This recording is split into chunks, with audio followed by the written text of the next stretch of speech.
Hello everyone, I'd like to introduce you to my father, Martin Adler. He fought with the 85th Infantry Division with the 339th in Company D. And he arrived in Italy on March 21st. And he fought in some horrendous battles, and we're going to talk about Operation Diadem to start. Hi, Dad. Hi, sweetheart. Can you tell me what it was like during the build-up to Operation Diadem when you were camped out in Minturno? We made a lot of noise. Trucks and tanks, and everybody knew we were coming. So the Germans saw you and heard you? Oh, I think they even smelled us because our cooks were on the front line for the first time. And we had hot food for the first time in any battle area.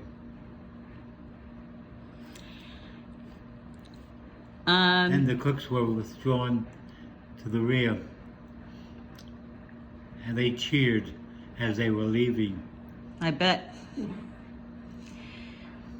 On May 11th, 1944, Yes.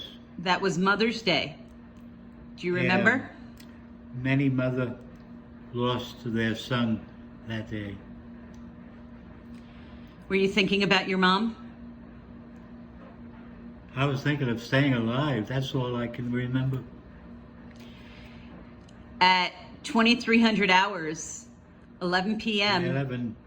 11:11 was when the bombardment started. Do you remember what you were feeling when it first started? Yeah, we want to get into the act also with our mortars, but we were told, mortars will help the Germans realize where you were. So and fire and adjust their fire back to where our mortars were planted. So what did you do? Were you firing your rifle or? No, we didn't do anything. We just dug our holes deeper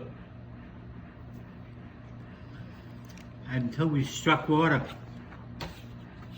What was the weather like that day? Wet. Was there a lot of mud? There was only mud. Only mud. And dead bodies.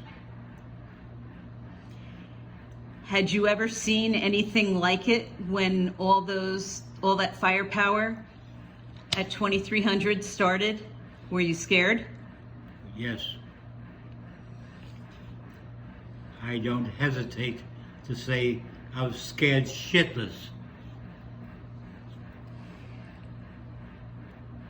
During the Battle of Tremonsuoli, D Company was supporting fire in the vicinity of B Company of the 339th sector.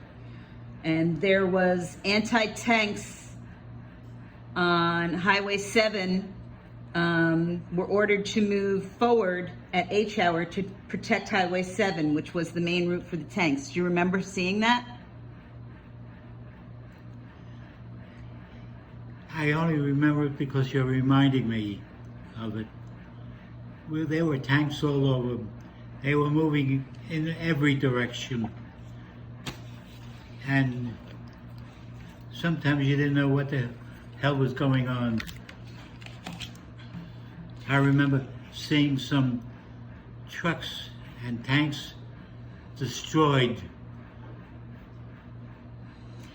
When did you start firing your mortars?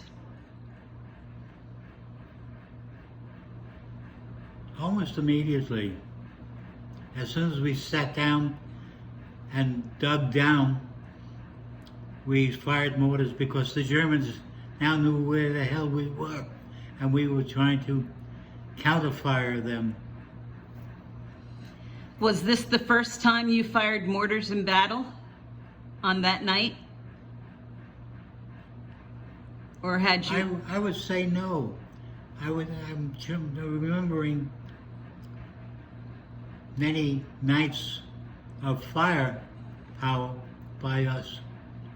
You arrived on the front line on April 2nd, Yes, your that I 20th remember. birthday. I told everybody, it's my birthday.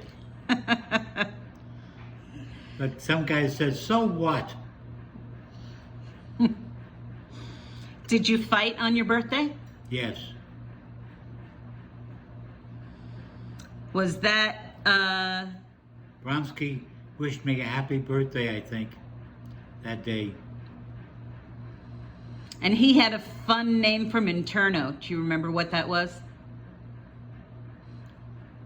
He made up a name from Interno to make you all laugh. I remember that, but I don't remember the name. Upside down, something like that. Most of the time, we didn't know where we were. We knew what our task was. Go forward, go up a hill, up the mountains, and forward. Do you remember hearing the name Purple Heart Alley? Oh, I heard it in the rear. Anyone who said the name had been wounded and were in the rear. I remember when I was in the hospital, someone asked me, "You from Purple Alley?" And no, I was from bad food. Wasn't laughing matter. Of course not. And I'm not, sorry, I'm not criticizing you. I know. I'm just I know, Dad. retelling